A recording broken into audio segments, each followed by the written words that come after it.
துலாம் ராசி அன்பு நேயர்கள் அனைவருக்கும் வணக்கங்க. இன்றைக்கி நம்மளுடைய சேனலில் என்ன மாதிரியான விஷயங்கள்லாம் பார்க்க போகிறோம் அப்படின்னு பார்த்தீங்கன்னா, பிப்ரவரி மாதம் 17ஆம் தேதி மிகப்பெரிய அமாவாசையானது நடக்குது. இந்த அமாவாசை அப்படிங்கிறது இந்த துலாம் ராசிக்காரங்களுக்கு எப்படிப்பட்ட பலன்களை தரக்கூடிய காலகட்டமாக இருக்க போகுது, என்னென்ன விஷயத்தில் கவனமாக இருக்கணும், என்னென்ன விஷயங்கள்லாம் உங்களுக்கு ஜோதிட ரீதியாக கணிக்கப்பட்டிருக்கு அப்படிங்கிறத பற்றியும், அது மட்டும் இல்லாமல் இந்த காலகட்டத்தில் தொழில் சார்ந்த விஷயத்தில் உங்களுக்கு என்ன மாதிரியான நற்பலன்கள்லாம் கிடைக்க போகுது அப்படிங்கிறத பற்றி தான் நான் இந்த பதிவின் மூலியமாக உங்ககிட்ட முழுமையாக ஷேர் பண்ணிக்க போகிறேன். இந்த பதிவில் சொல்லக்கூடிய எல்லா விஷயமுமே கண்டிப்பாக உங்களுக்கு பயன் தரக்கூடிய விஷயமாக தான் இருக்க போகுது. ஸோ வீடியோவை ஸ்கிப் பண்ணாமல் தொடர்ச்சியாக பாருங்கள்.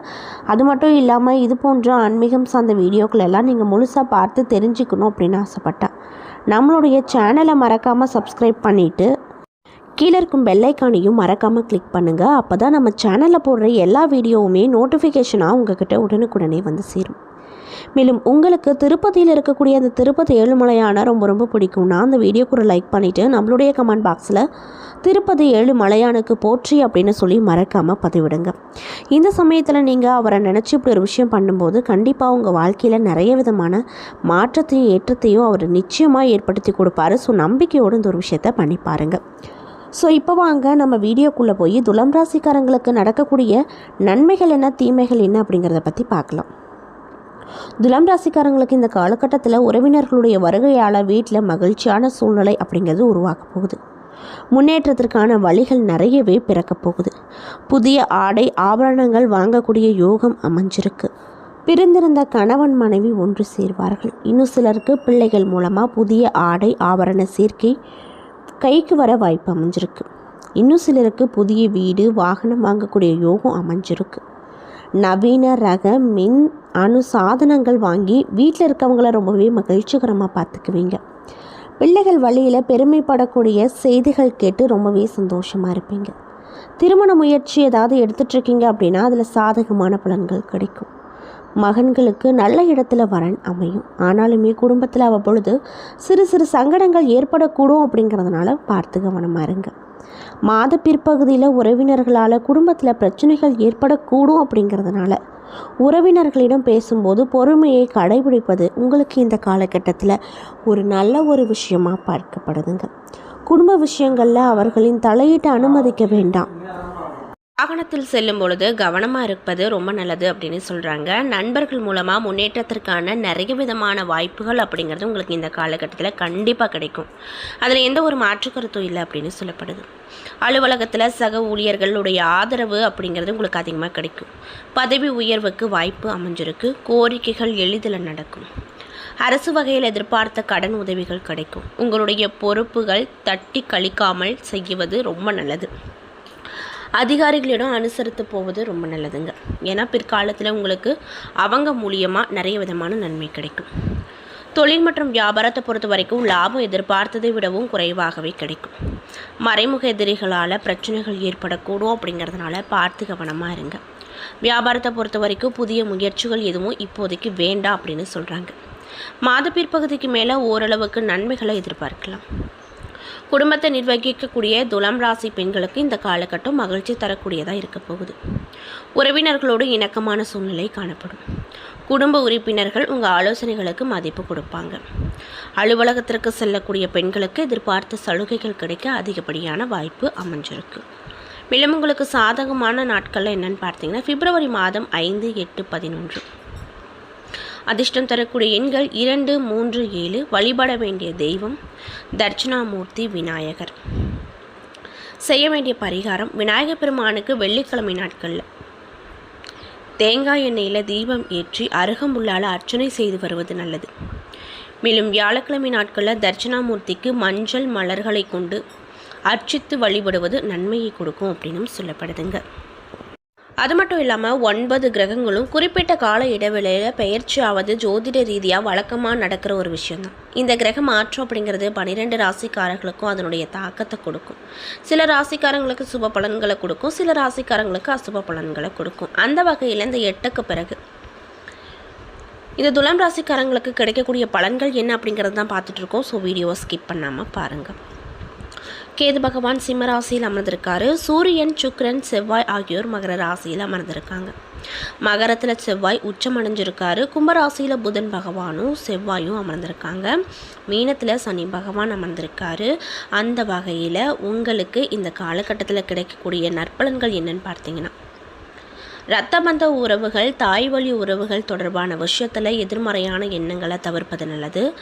எது நடந்தாலும் பாசிட்டிவாக நீங்கள் நினச்சிக்கிறது ரொம்ப நல்லதுங்க. வார்த்தைகளில் அதிகமாக கவனம் இருக்க வேண்டும். மற்றவர்களின் குடும்ப விஷயத்தில் நீங்கள் தலையிடுவதை முக்கியமாக தவிர்த்து கொள்ள வேண்டும் அப்படின்னு சொல்கிறாங்க. அதே போல் மற்றவர்களின் குடும்ப விஷயத்தில் உங்களுடைய தலையீடு இல்லாமல் பார்த்து கொள்ள வேண்டும். தொழில், உத்தியோகம், வியாபாரம், படிப்பு சம்மந்தப்பட்ட விஷயத்தில் அனுகூலமான விஷயங்கள் நிறைய நடக்க போகுது. இழுப்பறையாக இருந்த நிலைகள் படிப்படியாக மாறப்போகுது. புதிய வாகனங்களை வாங்கக்கூடிய யோகம் அமைஞ்சிருக்கு. பழைய வாகனத்தை விற்றுவிட்டு புதிய வாகனம் வாங்கலாமா அப்படின்னு யோசிப்பீங்க. அந்த விஷயத்தையும் செய்வீங்க. மேலும் உங்களுடைய பிள்ளைகள் விஷயத்தில் அபிராமி அந்தாதியில் இருக்கும் 40, 59, 75வது பாடலை கேட்பது, படிப்பது ஏற்றத்தை கொடுக்குங்க. சிறு சிறு வாக்குவாதங்கள் ஏற்படுவதற்கான வாய்ப்பு அமைஞ்சிருப்பதனால பேச்சுவார்த்தைகளில் நீங்கள் ரொம்ப கவனம் செலுத்த வேண்டும். தேவையில்லாதவற்றை யோசித்து குடும்பத்தாரோடு வாக்குவாதத்தில் ஈடுபட்டால் சிக்கல்கள் நிறையவே வரும். அதனால் பார்த்து கவனமாக இருங்க. செவ்வாய் உச்சமாக இருப்பதால் வார்த்தைகளில் மிகுந்த கவனம் நல்லது. இல்லை அப்படின்னா தேவையில்லாத பிரச்சனையில் சிக்கிக்கொள்ள நேரிடும். அதனால் பார்த்து கவனமாக இருங்க. ஆரோக்கிய ரீதியாக பார்த்தோன்னா உங்களுக்கு இந்த காலகட்டம் எப்படி இருக்க போகுதுன்னு பார்த்தீங்கன்னா, பல், மூக்கு, தொண்டை, காது தொடர்பான சிறு சிறு பிரச்சனைகளில் மிகுந்த கவனத்தோடு இருப்பது நல்லது. மற்றபடி தடைப்பட்டு வந்த காரியங்களில் இருந்து விடை பெறும் யோகம் அமைஞ்சிருக்கு. அடுத்தடுத்த நல்ல விஷயங்கள் நிறையவே நடக்க போகுது. உங்களை சுற்றி நேர்மறையான மனிதர்களை வைத்து கொள்வது நல்லது. நெகட்டிவிட்டி அமைப்புகளை புறம் தள்ளுவது ரொம்ப நல்லது அப்படின்னு சொல்கிறாங்க. தொழில் மற்றும் வியாபாரத்தில் நல்ல முன்னேற்றமும் அனுகூலமும் கண்டிப்பாக உங்களுக்கு இந்த காலகட்டத்தில் கிடைக்க போகுது. அதில் எந்த ஒரு மாற்று கருத்துகளும் இல்லை அப்படின்னு சொல்கிறாங்க. பொருளாதாரத்தை பொறுத்த வரைக்கும் நல்ல முன்னேற்றங்கள் கிடைக்கும். மேலும் துர்க்கை வழிபாடு செய்வது அப்படிங்கிறது உங்களுக்கு ரொம்ப நல்லது அப்படின்னு சொல்கிறாங்க. அது மட்டும் இல்லாமல் வேலைக்கு செல்லும் ஆண்களுக்கும் சரி பெண்களுக்கும் சரி, சென்ற இடத்துலலாம் ஊழியர்கள் உங்களுக்கு சாதகமான விஷயத்தில் உதவி செய்வாங்க. சொந்த தொழில் செய்பவர்களுக்கு தங்களுடைய தொழிலில் தொழில்நுட்பத்தை புகுத்துவீங்க. கடன் பிரச்சனை அப்படிங்கிறது நீங்கள் போகுது. குடும்ப தலைவிகளுக்கு கணவன் வீட்டு உறவினர்கள் வந்து போவார்கள். கணவருடைய பேச்சை அர்த்தமுள்ளதாக உணர்வீர்கள். கலைஞர்களுக்கு புதிய நண்பர்கள் உங்களுக்கு சிபாரிசு செய்வாங்க. மாணவ மாணவிகளுக்கு படிப்பில் ஆர்வம் அதிகரிக்கும். தானாகவே மற்றவர்களின் தூண்டுதல் இன்றி படிக்க துவங்குவீங்க. உடல்நலத்தில் கவனமாக நீங்கள் இருக்கணும் அப்படின்னு சொல்லப்படுதுங்க. மேலும் நீங்கள் இந்த காலகட்டத்தில் உங்களுடைய குடும்பத்தாரோடு ரொம்ப கவனமாக இருக்கணும். உத்தியோகத்தில் இருக்கக்கூடியவங்களுக்கு குறிக்கோள் இன்றி வேலை செய்ய வேண்டிய நிலை வரும். உத்தியோக தொடர்பான இடம் மாற்றம் வரும். குடும்பத்தில் எதிர்பாராத திடீரென செலவுகள் வரும். கணவன் மனைவிக்கிடையே விட்டு கொடுத்து போவது நன்மையை கொடுக்குங்க. மேலும் உறவினர்கள் மற்றும் நண்பர்கள் வருகை இருக்கும். இதனால் ரொம்ப சந்தோஷமாக இந்த காலகட்டத்தில் இருப்பீங்க. கோபத்தை மட்டும் கட்டுக்குள்ளே வச்சிட்டிங்க அப்படின்னா கண்டிப்பாக உங்களுக்கு எல்லா விஷயத்துலையுமே வெற்றி கிடைக்கும் அப்படின்னு சொல்லப்படுது. என்ன நேயர்களே, இந்த பதிவுகளில் துலாம் ராசிக்காரங்களுக்கு இந்த அமாவாசைக்கு பிறகு நடக்கக்கூடிய பலன்கள் என்ன, ஜோதிட ரீதியாக உங்களுக்கு என்னென்ன மாதிரியான பரிகாரங்கள் சொல்லியிருக்காங்க, எந்த கடவுளை நீங்கள் வணங்கணும், என்னென்ன மாதிரியான விஷயங்களில் நீங்கள் ரொம்ப எச்சரிக்கையாக இருக்கணும், முக்கியமாக இந்த அமாவாசைக்கு பிறகு உங்களுக்கு நல்லது எவ்வளோ நடக்க போகுது, தீமை அப்படிங்கிறது எவ்வளோ நடக்க போகுது அப்படிங்கிறத பற்றி முன்கூட்டியே நான் இந்த பதிவில் சொல்லியிருப்பேன். இந்த பதிவில் சொல்லியிருக்கக்கூடிய எல்லா தகவலும் கண்டிப்பாக உங்களுக்கு பயன் தரக்கூடிய தகவலாக தான் இருந்திருக்கும். ஸோ வீடியோ பிடிச்சிருந்தால் லைக் பண்ணுங்கள், ஷேர் பண்ணுங்கள். அது மட்டும் இல்லாமல் இதே மாதிரியான ஆன்மீகம் சார்ந்த வீடியோக்களெல்லாம் நீங்கள் பார்த்து தெரிஞ்சுக்கணுன்னா மறக்காமல் நம்ம சேனலை சப்ஸ்கிரைப் பண்ணிவிட்டு கீழே இருக்கும் பெல் ஐக்கானையும் மறக்காமல் கிளிக் பண்ணுங்கள்.